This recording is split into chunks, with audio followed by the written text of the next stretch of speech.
بسم الله الرحمن الرحيم. اليوم 11/7/2018. نريد نشوفكم عملية كيفية جعل النخلة تطلع رواكيب أكثر. نجي أول مرة على هذه السعفة نقصها بهالشكل هذا. هسه هنا اكو وحدة مقصوصة، هذه نقصها بهالشكل. ذب محمد تراب، هذا تراب مغربل ومحطوط له مجذر ذبيناه وراه. هسه حمودي ضيف لنا الانشارة الخشب. هاي طبعا اكو كربة هنا مقصوصة مثل هاي. حشيها عافية ابو جاسم، ترس لنا اياها. هذه طبعا لمدة 6 اشهر راح تطلع فسيلة من ورا هاي الكربة. بس يا اخوان على شرط تكون الكربة خضرة مو تكون يابسة. بهالشكل هذا تتحشى. هسه هاي ورا ما حشاها محمد راح يخلي لها سطل اخر هنا.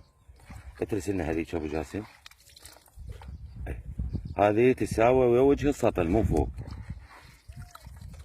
بهالشكل هذا، ويتخلى فوق الانشارة تراب.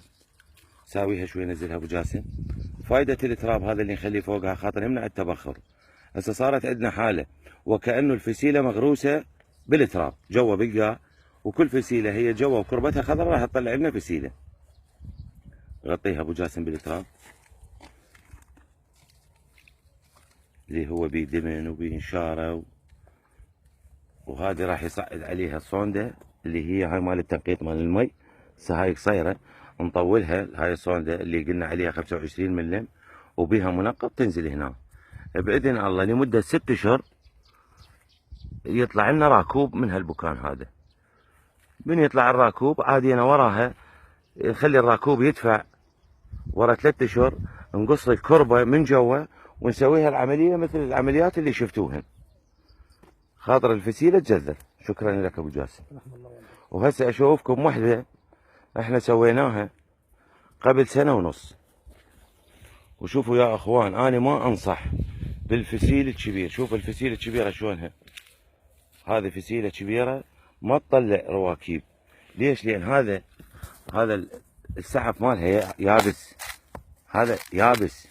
هذا بيت الرحم ماله منتهي، ما تطلع فسيلة منه.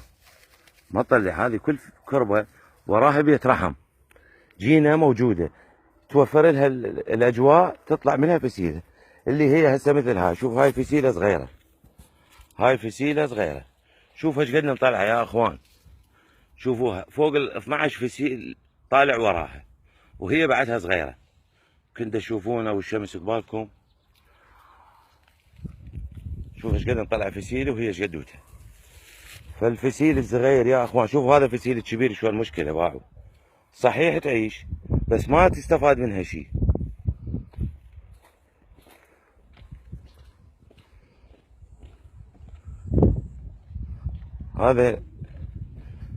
هاي النخلة هذه جبناها كبيرة وزرعناها.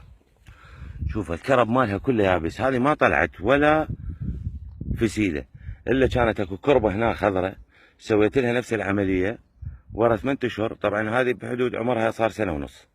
يعني من اجراء العملية مالتها لليوم ابو 1.5 سنة. هسه هذا السطل مجذر 100% وهاي صوندة فوقه. هذه 100% مجذرة. الحمد لله وشكر اللي قدرنا نوصل هاي المرحلة. وارجو من الاخوان ذوي الاختصاص واولهم الاخ ياسر ان يعلق على هذا الموضوع، وميثم البهادلي يعلق على هذا الموضوع. وانا عن تجربة سويت هاي الحالة. واخونا الدكتور علي البهادلي المختص اللي تعلمنا كل شيء من عنده. وشكرا لكم وبارك الله بكم وجهودكم مشكورة. اخوكم ابو جعفر الربيعي.